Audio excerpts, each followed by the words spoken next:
제37차 민주평화당 의원총회를 시작하겠습니다. 장병환 원내대표님께서 개회선언을 해주시겠습니다.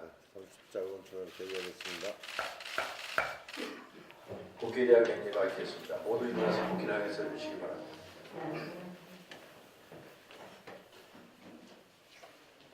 국회에 대하여 격려.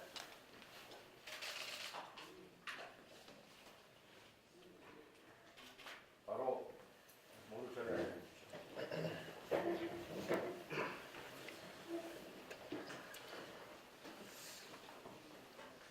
선거제도 개혁을 논의가 끝내 성과를 내지 못하고 또 미뤄졌습니다. 국회의 대화와 타협, 신뢰의 정치가 사라지고 있습니다. 밀실 야합도 아니고 국민 앞에서 두 손 잡고 약속한 사항들을 손바닥 뒤집듯 하는 것은 정치가 아닙니다. 합의 이후 거대 양당이 보여준 태도는 사실상 합의를 무력화하고 오히려 뒷걸음질을 치고 있는 태도입니다. 민주당은 의원 정수 확대에 대해서 반대를 하고 있고, 한국당 정교특위 간사가 연동형 비례대표 자체를 반대한다는 입장을 밝혔습니다. 원내대표들이 합의한 합의문의 핵심 내용을 부인하는 것은 명백하게 합의 자체를 무시하는 것입니다. 이러한 상황이면 누구를 믿고 대화를 해 나가야 할지 막막할 따름입니다. 우리 야3당은 이러한 정치의 대화, 타협의 어떤 기본 눈치를 지키기 위해서 노력해왔고 합의를 완성시키기 위해 최선을 다해왔습니다. 거대 양당은 신뢰의 정치를 복원하기 위해서라도 오늘 본회의에서 정개특위 활동기간 연장해 1월 중에는 구체적인 선거제도 개혁의 합의에 법 개정을 마무리할 것을 강력 촉구합니다. 정부가 최저임금 산정 시 법정 주휴시간을 포함하기로 최종 결정을 했습니다.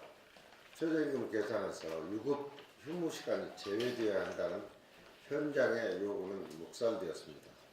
문재인 대통령이 밝힌 최저임금 보완 대책이 현장과 괴리된 눈 가리고 앙호하는 미봉책이어서는 안됩니다. 이번 최저임금의 주휴시간 포함 결정은 수많은 문제점을 갖고 있습니다. 가장 큰 문제가 벼랑 끝에 몰린 영세 상공인 자영업자의 퇴로를 차단하는 것입니다. 문재인 정부 2년간 30%에 달하는 최저임금 인상이 이어지면서 소상공인 자영업자들은 고용 인원을 줄이거나 폐업을 할 수밖에 없었습니다.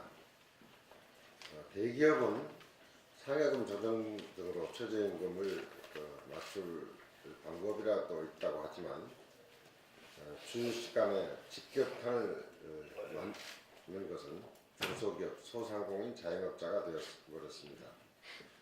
최저임금 인상에 이어서 주휴수당 강행 포함하는 시행령 개정이 강행되면 저소득층 근로자를 보호하겠다는 취지와는 달리 이들은 아예 벼랑 끝으로 내몰릴 수밖에 없을 것입니다. 또한 최저임금 이 주휴수당의 포함 문제는 법원의 판례와도 대치됩니다. 대법원은 일관되게 주휴시간은 최저임금 기준시간에서 빼고 계산을 해왔습니다.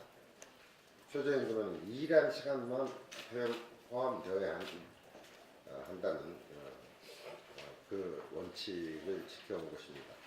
그런데도 정부는 시행령 개정으로 사법부의 판례 뒤집기를 시도했고 이는 곧 최저임금 위반 여부에 대한 현장의 혼란을 가중시킬 수밖에 없을 것입니다. 도대체 누구를 위한 최저임금 인상입니까? 정작 최저임금 인상으로 보호받아야 할 계층의 일자리가 사라지고 최저임금을 주지 못하는 영세 상공인 자영업자들은 폐업하거나 범법자가 되어야 합니다. 영세 상공인들은 새해 인상될 10.9%의 최저임금에 대해서도 유예 또는 보완책을 요구해 왔습니다. 그런데 거기에 대해 주휴시간을 포함한 시행령을 개정하면 실제 일하는 시간이 174시간이라 하더라도 209시간의 근로를 한 것으로 인정되어 근로자가 실질적으로 받는 최저임금이 1만 원 이상이 됩니다. 정부는 지금이라도 최저임금의 주휴시간 포함 문제를 재점검하여 시행령 개정을 백주하고 저소득층 근로자와 영세 상공인의 생존을 위한 실질적 대책을 마련할 것을 강력히 촉구합니다. 이상입니다. 정동영 대표님의 발언이 있습니다. 결국 기득권 양당이 임시국회 발목을 잡고 있습니다. 이번 국회는 선거제도 개혁 논의를 위해서 소집된 것인데 결국 기득권 지키기에 나선 양당의 회방이 임시국회를 빈손으로 몰아가고 있습니다. 레드 크로스 잘못했다가 잘한다를 앞질렀다고 합니다. 그 중에서도 20대 청년 93%가 경제가 참 힘들다고 대답했습니다. 사실 이 정부에 대한 지지는 20대 청년들이 최고 지지를 했던 것인데 최저로 폭락했습니다. 그 이유는 축구에 빠지고 게임에 빠지고 해서가 아니라 젊은이들은 지금의 한국 사회 현실을 현시창이라고 부릅니다. 현실은 시궁창이다 를 줄여서 현시창이라고 부릅니다. 컨베이어 벨트에 끼어서 숨진 참혹하게 죽음을 맞은 24살 김용균 군. 먹고 자고 씻을 곳이 없어서 길거리를 헤매다가 한강물에 뛰어든 30대 주거난민 박준경 씨. 현시창을 웅변합니다. 특히 김용균 법이라고도 일컬어지는 산업안전보건법, 위험의 외주화를 막고 사업자의 책임을 강화하고 처벌을 규정하는 이 산업안전보건법 연내 처리가 물 건너 갈 지금 지경입니다. 기득권을 대변하는 강자를 대변하는 한국당이 철벽을 치고 있습니다. 바로 이 점이 정치개혁, 선거제도 개혁이 절박하다는 것을 또 웅변합니다. 한국 사회의 이 한국의 사회 경제적 문제는 청년 문제에 응축되어 있습니다.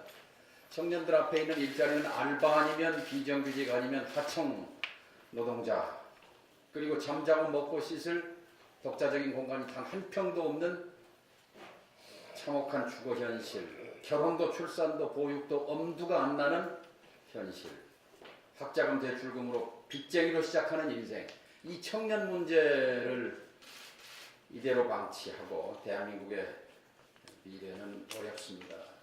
청년 문제를 구조적으로 해결하는 것이 한국을 살리는 것이고 청년 문제를 구조적으로 해결하자고 하는 것이 바로 정치 개혁이요 선거제도 개혁입니다.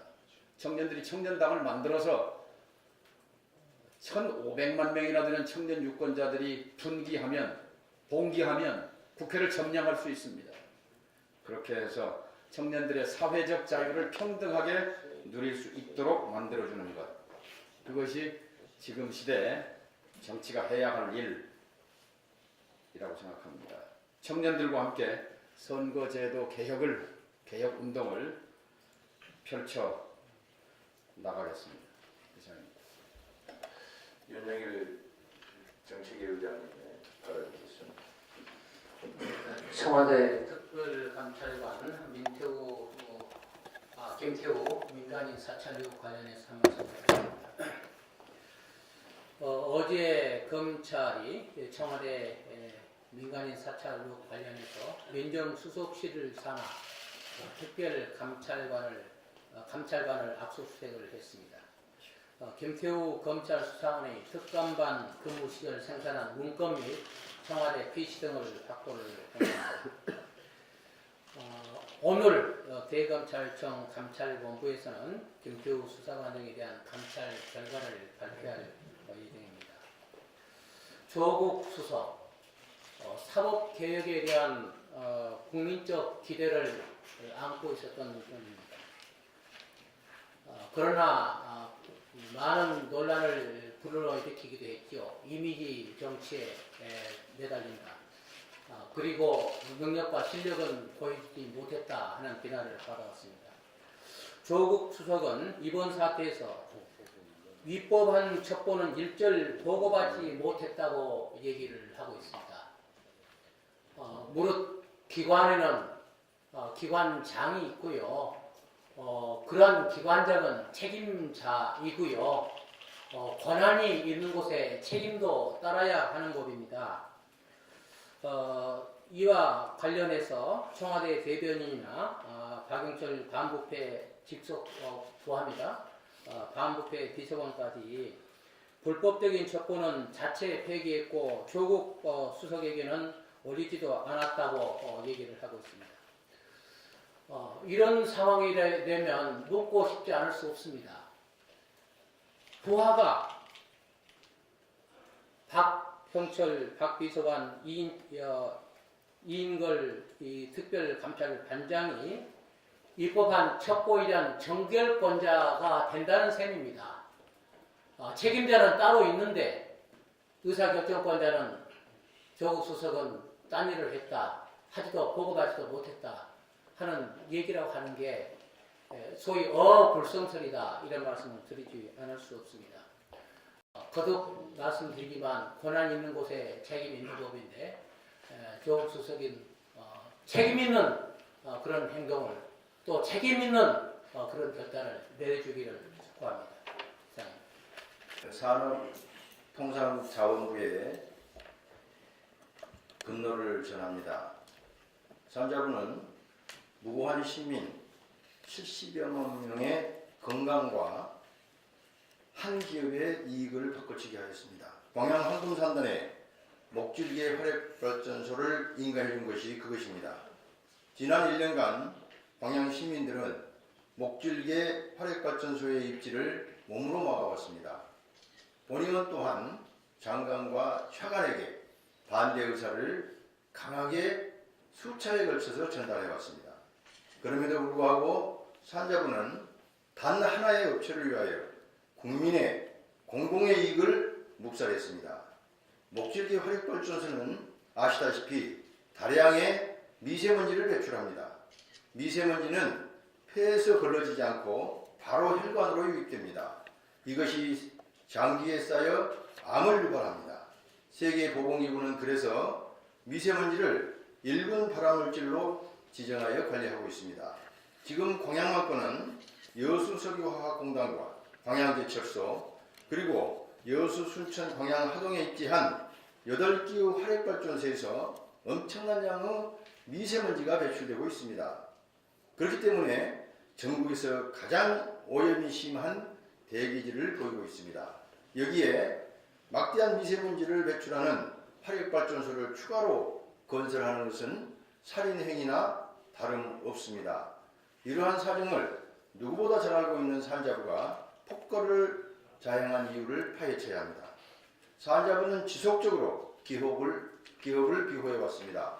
인가를 해주지 않아야 할 이유와 당위성이 차고 넘치는데도 불구하고 인가를 해줄 이유만 찾아왔습니다.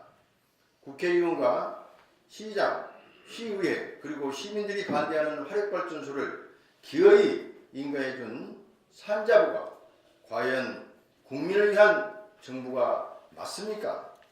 수많은 사람들이 산자부와 기업의 유착 의혹을 제기하고 있습니다.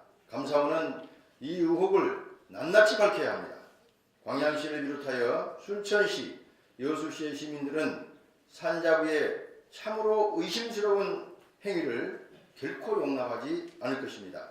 시민의 건강을 해치는 목줄기 화력발전소의 건설을 끝까지 저지할 것입니다. 이상입니다. 더 이상 발언을 하실 분들 안 계시므로 이후에 있는 비공개로 전환하겠습니다.